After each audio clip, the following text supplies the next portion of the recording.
Social media पर जैन समाज के सबसे लोकप्रिय जैन न्यूज़ चैनल महालक्ष्मी की ओर से आप सभी को दिल से, हृदय से सादर जय जिनेन्द्र। श्रवण बेलगोल की यह उतंग बाहुबली स्वामी की प्रतिमा, इसको देख कर ही मन गदगद हो जाता है, आनंदित हो जाता है। जब इसके चरणों तक पहुंच जाते हैं, दूर से देखकर भी हम आनंदित होना स्वाभाविक रूप से अपने आप हो जाते हैं। खास बात है इसकी, अरे मनुष्य ही नहीं, त्रियंच भी इसकी शुद्धता का इतना ध्यान रखते हैं। 57 फुट की उतंग आकाश के नीचे यूं खड़ी है 1000 बरस से, पर कोई मजाल कि चील कौए गिद्ध भी इसके ऊपर कभी बैठे हुए दिख जाएं, आज तक नहीं बैठे। बैठना दूर, कभी मल मूत्र का इस पर विसर्जन कर दें, कभी नहीं। यही तो है तीर्थंकर और हमारे भगवानों की प्रतिमाओं की खास बात। कहते हैं वह तो कितने हमारी पावनती होगी जब इनकी मूर्तियों पर भी इतनी शुद्धता आज भी बरकरार रहती है। पर कैसी है शुद्धता, कहीं कैसा होता है, आज वही बात आपसे करने आए हैं। तो आज चैनल महालक्ष्मी सर आपके साथ खड़े हैं हम यहाँ पर इस ऊंची पहाड़ी पर, मध्य प्रदेश के दिल में, वही मध्य प्रदेश जहां पर दमोह के पास कुंडलपुर में हो रहा है महापंच कल्याणक बड़े बाबा का चल रहा है इस समय। और वहीं के हम आपके पास आए हैं, वहां से अगर 382 किलोमीटर पहले आ जाएं या दिल्ली से सवा 300 किलोमीटर आगे चले जाए तो पड़ता है ग्वालियर, एक प्रसिद्ध शहर मध्य प्रदेश का। और उसके ग्वालियर फोर्ट के पास इस पहाड़ी पर खड़े होकर हम आपसे बात कर रहे हैं। सबसे ऊंची पहाड़ी पर है ग्वालियर किला, यहाँ पर पूरे विश्व में मशहूर है। और उसके अंचल में बने गोपाचल पर्वत, आज दुनिया में हर जगह इसका नाम है। यहाँ की वास्तुकला, शिल्पकला देखकर हर कोई गदगद हो जाता है। एक बार देखेंगे हैरान हो जाएंगे। 5वीं सदी से 15वीं सदी तक यहाँ पर किस तरीके से मूर्तियां उतारी गई तीर्थंकरों की, 1 2 5 10 20 नहीं है, 50 100 500 200 भी नहीं है, अरे हजारों में प्रतिमा यहाँ उकेरी गई हैं। 6 इंच से लेकर 57 फुट उतंग तक यहां प्रतिमाएं हैं। एक साथ 5 हैं, 4 हैं, 9 हैं। पद्मासन 40-40 फुट की विशाल प्रतिमाएं, यहां देखकर हर कोई गदगद हो जाता है। यहां की प्रतिमाएं देखेंगे आप, गदगद तो हो ही जाएंगे। कहते हैं 5वीं सदी से 15वीं सदी तक यहां पर कारीगर काम करते रहे। पता नहीं कितने कारीगर करते होंगे। इतनी विशाल 40 फुट 30 फुट 50 फुट और इतने विशाल 4 किलोमीटर के दायरे में मूर्तियां ही मूर्तियां हैं। इधर से देखो, उधर से देखो, उतंग प्रतिमाएं, पद्मासन, खड़गासन, ऐसी कारीगरी की है। कई यक्ष यक्षिणी बने हैं, कई रक्षक देव बने हैं, कई शिखर बने हैं, सब कुछ। और इतनी गहराई से बनाए गए हैं, दीवार के अंदर गुफा बना के बनाए गए हैं। पर कहते हैं 1557 की वह तारीख थी जब यहाँ पर बाबर आया था, मुगल शासक। उसने अपनी आतताई बर्बरता दिखाई थी। यह दृश्य आज भी उसको संजीव करते हैं, जीवंत करते हैं कि किस तरीके से बर्बरता दिखा के इनके चेहरे तोड़े, घुटने तोड़े, हाथ तोड़े, कुछ भी तोड़ता रहा।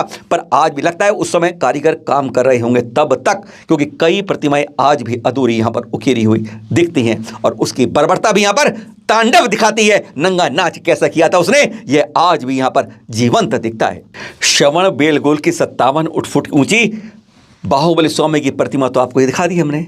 अब यहाँ दिखा रही है 57 फुट ऊंची। यह उनके पिताश्री जब थे हमारे नाभि राय के पुत्र आदिनाथ भगवान की, जहां कुंडलपुर अभिषेक हो रहा है, वहां पंचकर्ण हो रहा है, वहां पर यहां पर भी एक 57 फुट की है खड़गासन प्रतिमा बहुत विशाल उकेरी हुई है। आज हम वही बात कर रहे हैं आपसे। अरे बाबर ने बर्बरता दिखाई थी, वह तब की बात थी। आज अब की बात में आंखों से आंसू निकल पड़ेंगे जब हम यह दृश्य दिखाएंगे। हमें जब जानकारी मिली, चैनल महालक्ष्मी टीम 48 घंटे में इस दृश्य को अपनी आंखों से देखने पहुंच गई। तरस आ गया अपने ऊपर के जैन कहने लायक भी नहीं है, शर्म आती है, लानत है हमारे ऊपर अगर हम ये देख कर चुप रह जाते हैं। कहते हैं जब हम मंदिरों में जाते हैं ना, कान खोल कर सुनिएगा, बड़े ध्यान से जाते हैं। इन वस्त्रों में तो आप अब तीर्थंकर प्रतिमा को छू भी नहीं सकते। एक समय जब जाते हैं, शुद्ध वस्त्रों से कोई छू ना जाए, बच कर निकलते हैं। अरे कोई मुझे अशुद्ध ना कर दे। प्रासुक जल लेते हैं और उसको कलश में रख के हम तीर्थंकर प्रतिमा पे डालते हैं। कहते हैं भगवान तेरा मैंने अभिषेक नहीं कर रहा, मैं तो अपने अंदर अपना अभिषेक करके अपने कर्मों का नाश करना चाहता हूँ। यही भावना होती है जब हम प्रासुक जल डालते हैं प्रतिमाओं पर। और फिर जब उनसे गिर के नीचे तक आता है तो वह जल नहीं कहलाता, वह गंधोदक कहलाता है। हमारी तीर्थंकर प्रतिमाओं का यही तो अतिशय होता है कि जो जल डालते हो, जब नीचे चरणों से छू कर आता है उनसे, वह गंधोदक मस्तक पर लगा के हमारे कर्मों के नाश करने का कार्य बनता है। और यहाँ की प्रतिमाओं का हाल देखते हैं तब हमें यह देखकर बड़ा अफसोस होता है। जिनके ऊपर प्रासुक जल डलता है वहीं पर सीवर का पानी पड़ता है। शर्म की बात करते हैं ना, पहले परिचय करवा देते हैं आपको। गोपाचल पर्वत है, जहां पर हमारी प्रतिमाओं को, हजारों प्रतिमाओं को 5 समूह में बांट सकते हैं। ये हम उर्वाई द्वार से आपको 20 सीढ़ियां उतरकर नीचे ले जा रहे हैं। यहीं पर है 20 नंबर की 57 फुट ऊंची आदिनाथ भगवान की प्रतिमा, जिसके बारे में अभी बात कर रहे थे हम। और 22 नंबर पर है नेमिनाथ भगवान की पद्मासन 40 फुट की प्रतिमा, जिसकी हमने अभी बात कर थे। इतनी विशाल प्रतिमाएं, पर यहां पर क्या हालत हो रही है, आजकल की नहीं है। ऊपर स्कूल बन गया है एक हमारे, जो इस समय मध्य प्रदेश की राज्य सरकार में नहीं से लेकर अब केंद्र सरकार में मंत्री हो गए हैं, सिंधिया जी, उनका स्कूल है ऊपर। और कहते हैं वहां पर कोई निकासी पानी की व्यवस्था नहीं है, इसलिए यहां पर जो जल जिस प्रतिमा पड़ता है, जिस तीर्थंकर की प्रतिमा पर प्रासुक जल डालते हैं ना, वहां पर गंदा पानी उस स्कूल का, उस जगह से किस तरह मल आता है, सीवर का पानी है। अरे ये बारिश का पानी नहीं पड़ता है, जैसे हमारा अभिषेक भगवान देवता कर रहे हो, ऊपर से आकर देवता करते हैं शेवड़ बेगोल में, यहां सीवर के पानी इनके मूर्ति पर पड़कर किस तरह शरण हो रहा है, यह देखकर आंखों से आंसू नहीं, आंखें फट क्यों नहीं जाती हमारी जब इस तरह की बात देखते हैं। अरे हो एएसआई के हाथ में, हम कहते हैं एएसआई यहां पर हमारा देख रेख करती है, ये देख रेख करती है, अरे आंखें बंद करती है, ये सड़ा हुआ पानी उनके मूर्तियों पर पड़ रहा है, किस तरह शरण हो रहा है। अरे अफसोस होता है जब इस तरह प्रतिमाओं की दुर्दशा होती है। ये जैन समाज हमारा, हम निठल्ले बैठे हैं, आलसी हो गए हैं, अरे मैं तो कहूंगा हम तो अपाहिज हो गए हैं। हालत इतनी दुर्दशा हमारे तीर्थंकर प्रतिमाओं की। अरे ना प्रशासन देख रहा है, ना शासन देख रहा है, ना पुलिस देख रही है, ना समाज देख रहा है, ना कोई कमेटी दिख रही है। अरे हम तो आह्वान करते हैं, खड़े हो जाओ, बैठ जाओ इसी सड़कों के ऊपर, बैठ जाओ, धरना दे दो, आंदोलन कर दो, जब तक ये गंदा पानी यहां से रुकता नहीं है।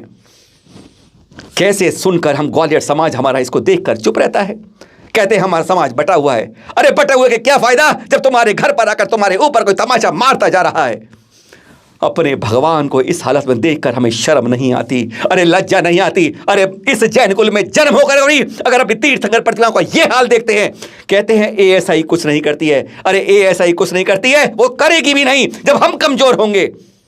दुर्दशाओं से बचाइए इन प्रतिमाओं को। सीवर का पानी आ रहा है, सड़ा हुआ पानी आ रहा है इनके मस्तक पर, जिनके ऊपर आप प्रासुक जल डाल के कहते हैं गंदोधक बन रहा है।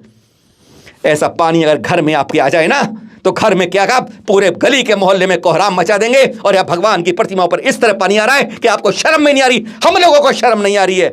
एक बार देखने के बाद चैनल मनुष्य कहते हैं हमारे हृदय में जैसे आग लग गई। हमने कहा कि इसको छोड़ेंगे नहीं, बैठ जाइए आंदोलन के लिए। चैनल महालक्ष्मी आपके साथ 24 घंटे तैयार है, धरना देंगे जब तक यहाँ पर पानी की निकासी बंद नहीं होती है। यह सड़ा पानी देकर हमारी आंखें क्यों नहीं फूट जाती, हम तो यहां तक कहते हैं। शर्म करिए, लानत आती है हमें जैन कहने पर, अगर हमारी प्रतिमाओं की इतनी दुर्दशा होती है। कष्ट करिए, क्षमा सादर, जय जिनेंद्र।